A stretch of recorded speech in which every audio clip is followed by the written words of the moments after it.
Assalamualaikum warahmatullahi wabarakatuh. Selamat datang di channelnya Belajar Santai. Pada video kali ini kita akan membahas tentang uji validitas soal dengan menggunakan SPSS. Nah, dengan rumus yaitu product moment. Baik, kita langsung saja. Di sini saya punya data. Kita akan menguji kevalidan kuesioner ini dengan menggunakan SPSS, rumus product moment. Nah, ada butir tesnya atau butir kuesionernya dari 1 sampai dengan 10. Kemudian jumlah respondennya yaitu 25. Nah, dari butir tes yang pertama sampai dengan yang ke-10, kemudian jumlahnya kita copy, kemudian kita pastikan di data view pada SPSS-nya.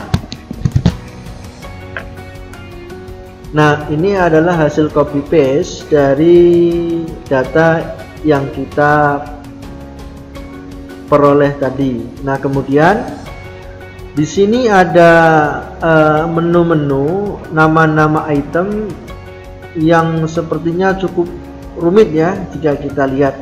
Nah, kita akan rubah nama var ini ke dalam bentuk item gitu, supaya lebih mempermudah. Kita pergi ke variable view, kemudian di name kita akan rubah semuanya. Nah, cara merubahnya ada dua. Yang pertama dengan cara manual, kita ketik biasa, tapi ini akan memakan waktu yang cukup lama tatkala jumlah item atau jumlah soalnya itu banyak. Nah, cara mudahnya adalah kita blok, kita klik name-nya, kemudian di keyboard kita klik Ctrl F. Nah, di sini kita sorot replace-nya. Kita ketikkan var nolnya 3 kali ya, 0 ya, bukan O ya, 0. Kemudian kita ganti replace dengan item. Maka kita klik replace all. Secara otomatis ini akan berubah mulai dari item 1, item 2, item 3 dan seterusnya. Nah, jumlah soal kita kan ada 10. Nah, yang terakhir ini kita rubah. Ini adalah total. Nah, setelah kita rubah semua, kita akan uji validitasnya. Kita klik data view, kita sorot ke analyze, kemudian kita pilih correlate yang bivariate ya. Nah, kemudian item yang sebelah kiri ini semua kita blok, kemudian kita pindahkan ke variabelnya.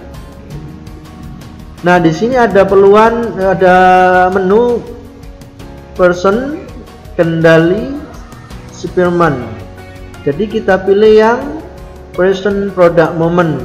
Nah, yang ini ya. Kemudian kita oke-kan. Nah, inilah hasil daripada analisis SPSS. Dan kemudian bagaimana kita bisa mengetahui bahwa soal yang kita uji tadi itu valid atau tidak. Nah, kita langsung sorot saja atau fokus saja pada total ya. Dan kita lihat di person korelasi atau korelasi personnya. Nah, di sini kita peroleh 0,726. Bagaimana kita mengetahui nilai ini valid atau tidak?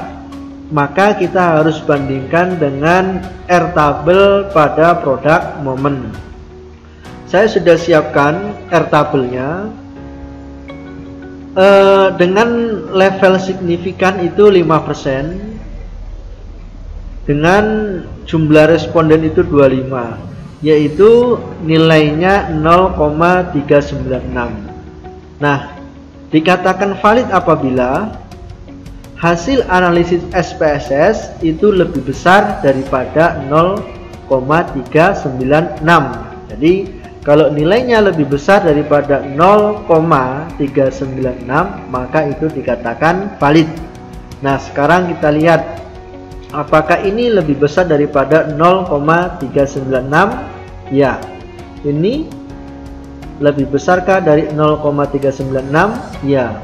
Kita cek secara keseluruhan dan semuanya itu bernilai lebih besar dari 0,396. Maka dapat kita simpulkan hasil analisis yang kita lakukan dengan SPSS dengan membandingkan airtable, nilainya semuanya bernilai valid. Nah, bagaimana jika kita tidak mempunyai tabel daripada air product moment? Apakah bisa kita melihat bahwa analisis yang kita lakukan itu valid? Bisa. Kita lihat yang paling bawah.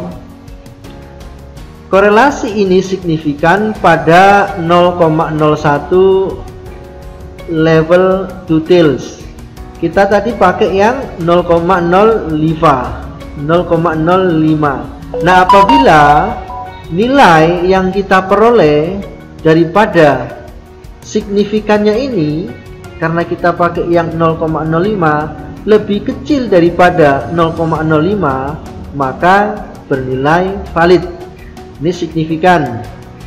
Kita lihat pojok paling kanan yaitu total. Nah, kan lebih kecil daripada 0,05, maka ini dikatakan valid.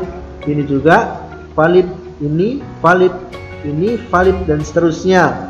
Ternyata semuanya valid. Nah, itu tatkala kita tidak melihat airtable pada product moment.